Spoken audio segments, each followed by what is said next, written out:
Poderemos ter novidades no Flamengo nos próximos dias, não no que diz respeito a treinador, mas sim, Zinho, no diretor técnico, na direção técnica. José Botto é tema dessa reportagem do nosso site espn.com.br, reportagem assinada pelo Pedro Henrique Torre, Pedro Ivo Almeida, lá dos Estados Unidos, e Vinícius Ribeiro. Olha lá, eu vou ler... tomar um fôlego aqui e vale a pena ler aqui linha por linha. Já dei uma sapeada por cima e vocês vão entender por quê. Apesar de o português ser o idioma mais utilizado no ninho do urubu, o diretor técnico José Botto não fala mais a mesma língua de seus superiores e subordinados em perfeita sintonia no Flamengo. E esse desgaste vai além da situação do Micah Johnston, o irlandês que viria, mas não vem mais. Atacante que esteve próximo de ser reforço, mas não será mais contratado. A saída do rubro-negro da negociação após uma avalanche de críticas por um acordo que beirava os 35 milhões de reais por um jogador da segunda divisão inglesa, expôs ainda mais o cartola português que vem desagradando a cúpula do clube nos bastidores. O primeiro e maior fator de desgaste com Botto está na relação com o treinador, com o Filipe Luís. A intenção do presidente Luiz Eduardo Batista era ter na função do português um profissional contestador, brigando pelos interesses do clube, não somente atendendo aos do técnico. O jeito mais boleiro, menos executivo, incomoda. Aí uma característica do Botto que incomoda. Nos corredores, a amizade de Botto com Filipe Luís é considerada por uma ala da diretoria como acima dos interesses do clube, sendo desaprovada pelo presidente. Assim que a nova direção assumiu, por exemplo, o treinador tentou interferir nas demissões de integrantes do departamento médico e até da comunicação. A atitude desagradou o BAP, que vê o ex-lateral responsável apenas pela parte técnica. Aí o Filipe sendo diretamente atingido também na história. Botto, por sua vez, fez pouco para amenizar o conflito. Comprou o lado do treinador, que sequer cogitou, por exemplo, levar o psicólogo do clube para o Mundial de Clubes. Assim que assumiu, BAP foi quem mais brigou para que o futebol tivesse um psicólogo profissional que acabou extinto na gestão anterior do Rodolfo Landim. Outro exemplo é o caso do Gerson. Enquanto o BAP não poupou críticas ao Marcão, pai e empresário do jogador, que causou uma crise ao expor a falta de valorização contratual do atleta, o comando do futebol não seguiu a mesma narrativa. Nem mesmo a saída já encaminhada do Gerson às vésperas do Mundial foi capaz de mudar as atitudes de Botto em relação ao BAP, ao que o BAP esperava. Na visão de grande parte da diretoria, faltou uma postura mais rígida do português durante o desenrolar da história, mesmo ciente de que o meia deixaria a Gávea. Botto preferiu dizer que nada havia chegado ao clube. Foi o discurso do Botto o tempo inteiro ali da novela Gerson. Quando o adeus foi confirmado, aí sim o Flamengo foi duro na nota oficial publicada sobre o caso, falando em pedido de demissão do Gerson após o pagamento na multa rescisória por parte do Zenit. A falta de proteção com o jogador incomodou parte do elenco. Durante a passagem da delegação pelos Estados Unidos, o Botto também concedeu entrevistas a veículos estrangeiros. Nelas chegou a citar nomes de técnicos e de atacantes que desejaria contratar, como o Vlahovic da Juventus. O fato irritou bastante a diretoria, que considerou desnecessário o movimento durante a disputa de um campeonato tão importante. Os jogadores também se sentiram expostos com atitudes como essa do diretor. No trato do dia a dia, o Arrascaeta já buscou, via empresário, uma renovação de contrato que se encerra no fim de 2026 com o Flamengo. Ouviu que deverá aguardar. E o Pedro, ao voltar de lesão, também sinalizou interesse em estender o seu vínculo. O atacante gostaria de ter mais oportunidades. Após o Mundial, ele acabou sendo exposto em mais um episódio de desgaste para o Botto. Essa história realmente pegou firme na semana passada, né? Publicamente não houve confirmação sobre ter sido o português, no caso o Botto, a conversar com o jornalista Mauro César Pereira e afirmar que negociaria Pedro por 15 milhões de euros. Se pintasse uma proposta nessa faixa, ele seria negociado. A repercussão interna, contudo, foi péssima. O Boto inicialmente negou ter tido uma conversa com o profissional, mas a falta de jogo de cintura do dirigente no episódio desagradou bastante. Uma ala classificou o profissional como, entre aspas, amador, por permitir a exposição do atleta e do clube em um momento turbulento pós-eliminação.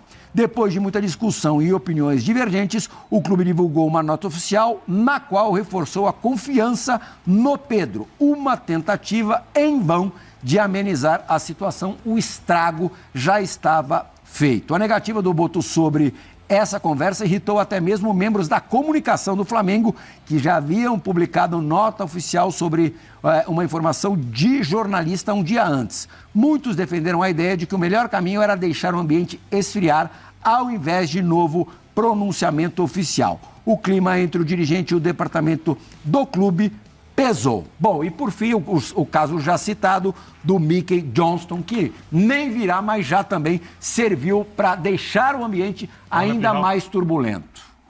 Ufa! Zinho, você sabe como é que termina essa história?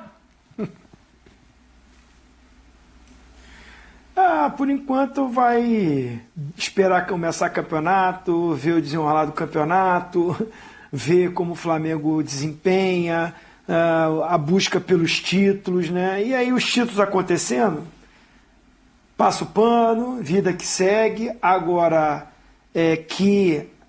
esse início do Boto como o diretor executivo do clube, e aí é responsabilidade do BAP, porque foi uma escolha pessoal dele. Então não adianta agora ele também ficar reclamando, não. Ele entregou o futebol na mão do Boto. Então aqui, você é o responsável pelo Ninho do Urubu, por toda a parte do futebol. Tanto é que vieram vários profissionais de fora, né? Foram mandados embora mais de 40 funcionários no Flamengo, né? Porque está se falando aí de troca aqui e ali, mais de 40 funcionários foram dispensados, né? Desde a chegada. Então, assim, tem um contrato, acho que o trabalho dele ainda não aconteceu. Inclusive a chegada dele, eu já não gostei quando ele não garantiu uma permanência do Felipe Luiz, que teve um início espetacular. Substituiu o Tite, né, ganha a Copa do Brasil em cima do Atlético Mineiro, termina o Brasileiro bem, né, leva o Flamengo a Libertadores com o título, ganha o Campeonato Carioca, e o Boto disse que ainda ia analisar, ia ver, né? Não sei se isso já gerou um desgaste entre eles. As contratações, assim, o Jorginho veio a oportunidade de mercado, não veio sem custo, né? O custo claro, um salário alto, mas não teve investimento, o jogador estava livre no mercado, e o Juninho, né? Que eu estou me lembrando aqui assim. Então, ainda não desenvolveu um projeto, um trabalho, uma reformulação de alguma coisa, mas assim, isso também era de se entender, porque é um cara que está chegando ao Brasil, se acostumando ao mercado brasileiro, um outro modelo de gestão e também de campeonato, muitos jogos, muitas competições.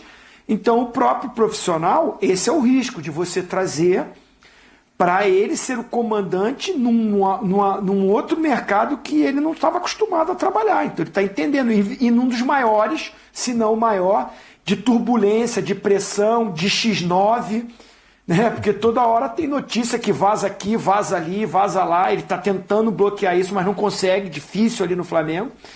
Então uma situação delicada. E o principal para mim é o caso do Pedro. Né, você abre mão de uma renovação com o Gabigol. O Flamengo não quis renovar. Né, o Gabigol sempre quis permanecer no início, né, e depois ele colocou muito em conta da diretoria passada, a não permanência dele.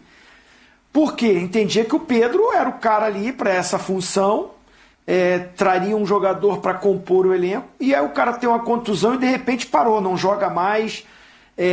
Vai ter uma reformulação, vai ser aproveitado mais a base. Até o Wallace Yan demorou de dar essa oportunidade. Foi muito uma opção que o Felipe Luiz bancou, porque conhecia. Então, assim, não é uma situação simples, tá? Um desgaste sim. Vamos ver onde termina isso. Eu acho que nesse início vai ficar aquele passando pano, porque as competições vão começar.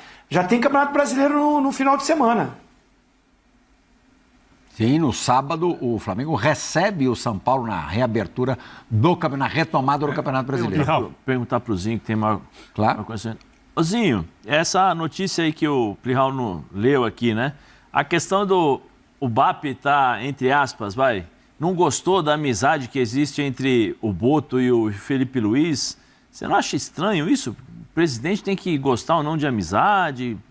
Você que já trabalhou como dirigente sabe que o dirigente normalmente é o que está lá no dia a dia conversando com o treinador, precisa saber o que o treinador está precisando, as necessidades. Talvez ele não quisesse que fosse tão estreita essa amizade. Sim, né? Mas é o que tá no dia a dia, que entra praticamente, não vou dizer todo dia, eu não sei como é o trabalho do Boto, mas é o cara que está conversando com o Felipe todos os dias, ou que está presente ao campo, como o próprio Zinho falou.